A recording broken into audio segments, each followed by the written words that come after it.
అశ్వ సంవత్సరంలో కైలాస యాత్ర Sri Gayatri tours and travels 8977349696. Karnataka రాజకీయాల్లో అరుదైన దృశ్యం చోటు చేసుకుంది. హవేరీలో జరిగిన గ్యారంటీ సమ్మేళనంలో సిద్ధరామయ్య విగ్రహాన్ని ఆవిష్కరించారు డిప్యూటీ సీఎం డీకే. ఇద్దరు అగ్రనేతల మధ్య ఆధిపత్య పోరు ఉందనే ప్రచారానికి చెక్ పెట్టారు.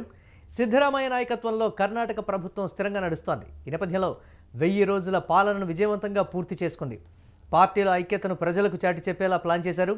ఒక ప్రజానాయకుడిగా చరిత్రలో నిలిచిపోతారనే ఉద్దేశంతో సిద్ధరామయ్య ప్రతిమ ఏర్పాటు చేశారని కూడా డీకే శివకుమార్ చెబుతూ ఉన్నారు. దీనిపై మరిన్ని అప్డేట్స్ మా కరెస్పాండెంట్ కిరణ్ అందిస్తారు. కిరణ్, ఏం జరుగుతుంది?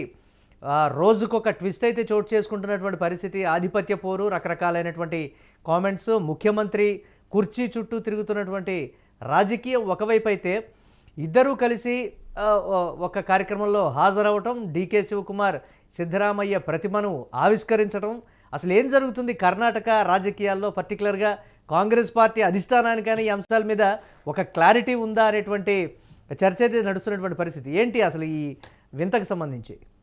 మురళి, కర్ణాటక రాష్ట్రంలో 1000 రోజుల పాలన పూర్తి చేసుకునే సందర్భంలో జన సమ్మేళనం కార్యక్రమంలో ఏదైతే కాంగ్రెస్ పార్టీ 6 గ్యారెంటీలు అమలు చేసిందనే నేపథ్యంలో సీఎం సిద్ధరామయ్య పాలన కూడా 1000 రోజులు పూర్తి చేసుకుంది. ఈ 1000 రోజులు పూర్తి చేసుకోవడంతో ఆయనకు ఒక ప్రతిమ ఏర్పాటు చేశారు డిప్యూటీ సీఎం డీకే శివకుమార్. ఏదైతే హవేలీలో జరిగిన ఓ కార్యక్రమంలో స్వయంగా డీకే సీఎం సిద్ధరామయ్య విగ్రహాన్ని ఆవిష్కరించారు.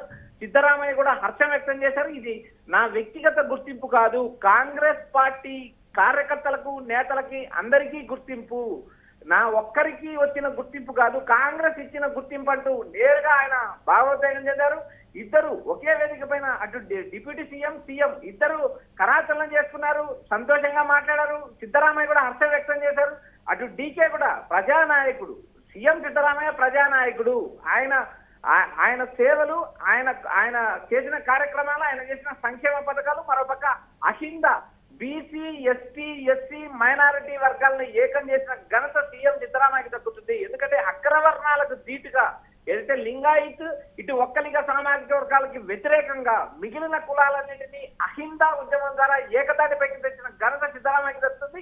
ఈ కోణంలో భాగంగా ఏకంగా సీఎం సిద్ధు విగ్రహావిష్కరణ చేశారు. ఇది కాంగ్రెస్ పార్టీ పాలన, ఇది కాంగ్రెస్ పార్టీ ప్రజాస్వామ్యం, ఎందుకంటే కాంగ్రెస్ పార్టీలో ఏ నేతకైనా గౌరవం దక్కుతుందంటూ నేరుగా డీకే సభలో ప్రసంగించడం జరిగింది. అయితే ఇప్పటి వరకు ఇద్దరి మధ్య ఉన్న విభేదాలు, తగాదాలంటూ మీడియాలో ఒక ప్రచారం జరిగింది, ఢిల్లీలో ప్రచారం జరిగింది. డీకే తన వైపు 130 మంది ఎమ్మెల్యేలు ఉన్నారంటూ ప్రకటించారు. మరోపక్క సీఎం సిద్ధరామయ్య కూడా అధిష్టానం చెప్పిన మాట ప్రకారమే ముందుకెళ్తాం, అధిష్టానం లైన్ లోనే వెళ్తాను, అధిష్టానం ముఖ్యమంత్రి పేరు నుంచి దిగిపోమంటే దిగిపోతానంటూ ఈ మధ్య కాలంలో సిద్ధరామయ్య మెత్తబడినట్టు కూడా సమాచారం వినిపిస్తుంది. గతంలో ఏదైతే తానే 5 ఏళ్ళు ముఖ్యమంత్రిగా ఉంటానంటూ పదే ప్రకటన చేసిన సిద్ధు ఈ మధ్య కాలంలో అధిష్టానం చెప్పింది, అధిష్టానం లైన్ లో మాత్రమే నడుస్తాము, అధిష్టానం చెప్పిన మాట నేను కానీ డీకే కానీ ఇద్దరం విని తీరాలి అంటూ నేరుగా సిద్ధరామయ్య చెప్పిన విధానం కూడా మనం చూసాం. అయితే రాబోయే రోజుల్లో అయితే 5 రాష్ట్రాల ఎన్నికల తర్వాత సీఎం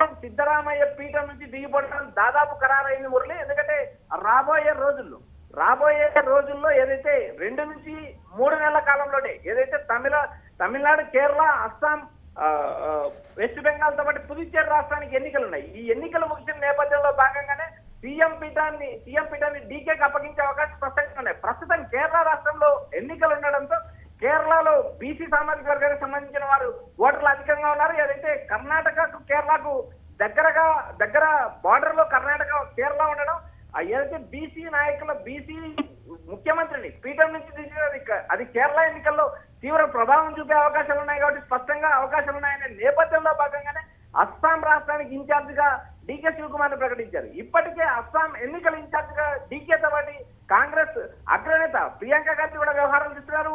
ఏదైతే తమ పార్టీ నుంచి వెళ్ళిన కాంగ్రెస్ పార్టీ నుంచి బీజేపీలోకి వెళ్ళి ముఖ్యమంత్రి అయిన హిమంత బిశ్వ శర్మను ఓడించి తీరాలంటూ ఇప్పటికే కంకణం కట్టుకొని ఇటు డీకే అటు ప్రియాంక గాంధీ తిరుగుతున్నారు. మరోపక్క తరుణ్ గొగోయ్ నేరుగా హిమంత బిశ్వ శర్మను ఓడించి చూపిస్తామంటూ పిసిసి అధ్యక్షుడు ఇప్పటికే సవాల్ చేసిన నేపథ్యం కూడా మనం చూసాం మురళి.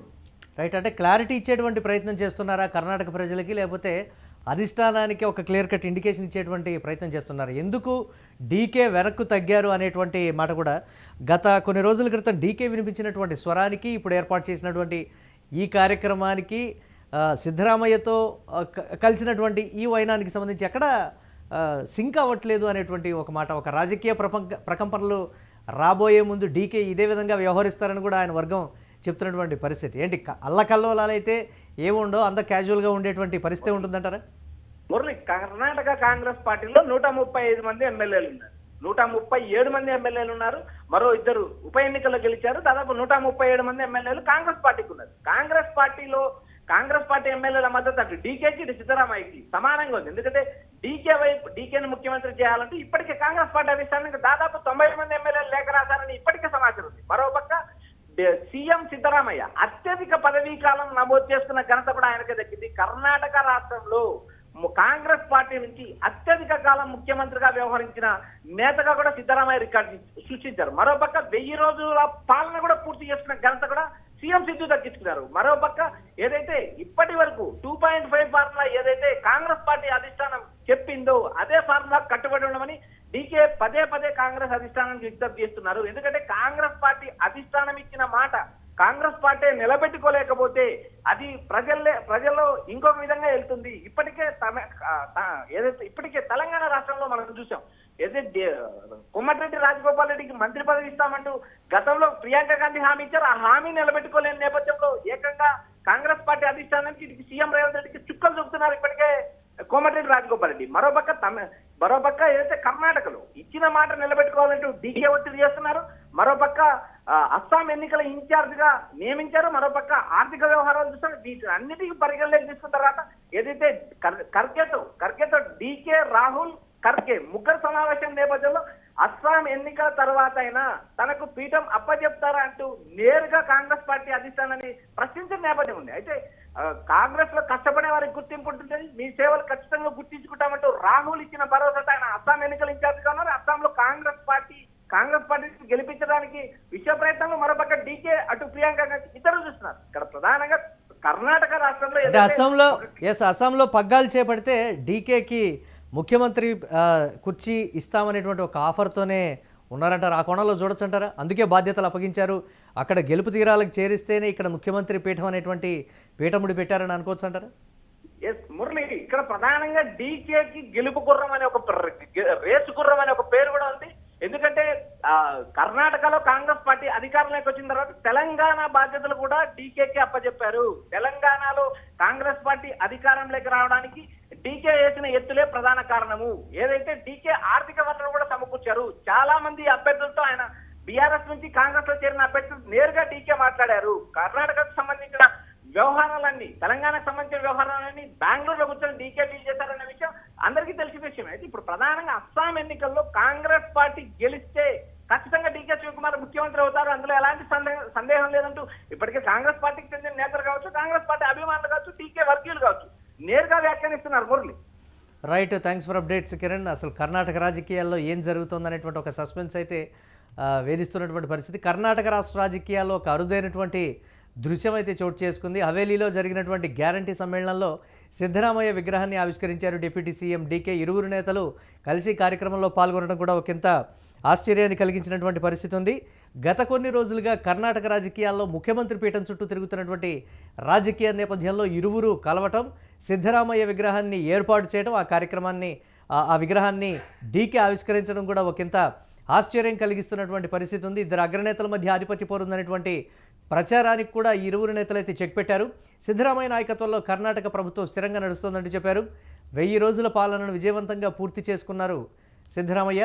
ఇక పార్టీలో ఐక్యతను ప్రజలకు చాటి చెప్పేలా ప్లాన్ చేసినట్లుగా తెలుస్తోంది. ఒక ప్రజానాయకుడిగా చరిత్రలో నిలిచిపోతారనేటువంటి ఉద్దేశంతో సిద్ధరామయ్య ప్రతిమను ఏర్పాటు చేశారు డీకే శివకుమార్.